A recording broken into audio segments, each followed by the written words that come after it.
If you need to enter months, days of the week, dates or certain number series, Excel has a great feature called AutoFill, which is really handy and we're about to use it here.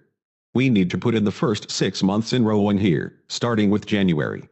Now, the AutoFill feature is based on the idea that in the lower right-hand corner of the active cell is a special button and it's called the fill handle.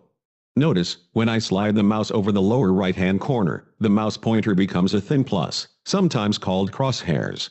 If I hold down the left mouse button now and start to drag to the right, notice the pop-up below that says February, March, April, May, etc. I'm going to keep dragging this right up to here. Let go of the mouse and we put in the other months. We'll worry about the alignment a bit later. That's really handy. Same thing would have happened here. Now, we're not really going to be using this in column A, but I'm going to click over here in column A and do the same thing. Drag from the lower right-hand corner. If this were a situation in a different kind of worksheet where we were doing this for 12 months, you could drag all the way to the end. If you dragged a bit too far, it would just start all over again. Now, we don't really need those, so I'll press delete and they're gone.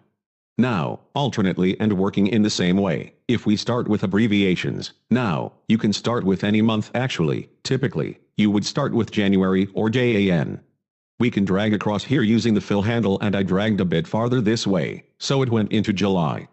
Anytime you drag rightward or downward using this feature, you move ahead chronologically. Now, occasionally but rarely, you might drag upward. If I take JUL from the fill handle in the lower right-hand corner and drag upward, we get June. If we were to drag leftward here, we get May and so on. It's a bit unusual to drag in those two directions, but you can do that too. Now I don't need this data here, so I'm going to select it all, starting from any of the corners of this location. Click and drag across and down, highlight the data and press delete. Now, although we don't need the entries in this worksheet, I want to also alert you to the fact that if you're using days of the week, and you might start with Monday or Sunday, doesn't make any difference. Here too you can use full spellings or abbreviations, this way. In both cases too, if you are using abbreviations, they must be 3 letters, so although you probably wouldn't start with Tuesday, if you did, use TUES, and dragged from the corner. It's not going to work, because you'll get the same entries all over again. It's gotta be 3 letters if you want these to change, if you're using abbreviations, so 3 letters or full spellings. In addition to these kinds of entries too, if you enter dates, for example, if you type February 3rd 13, date entries when copied from the lower right-hand corner, automatically give you the next day and the next day. This autofill capability is available in a variety of situations and many times it has to do with dates or days of the week or months as we saw earlier.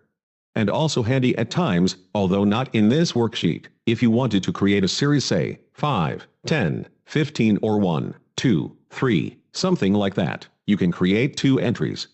Here's a 5, here's a 10, and then we click and drag across both of them together and then drag from the corner, so we drag downward a few cells here. We'll get this series this way too.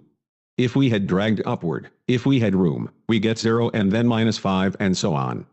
Now, I can erase these or I can use another feature, which we'll talk about in another movie called undo. I don't want this data here, so I'll press Ctrl+C, or in the upper left-hand corner use the undo button. So undo, and we'll just undo some of these entries here. And a few more undos too. Creating monthly entries, like we see here either with abbreviations, starting with JAN, or with full spellings, we can easily make these entries with Excel's autofill feature.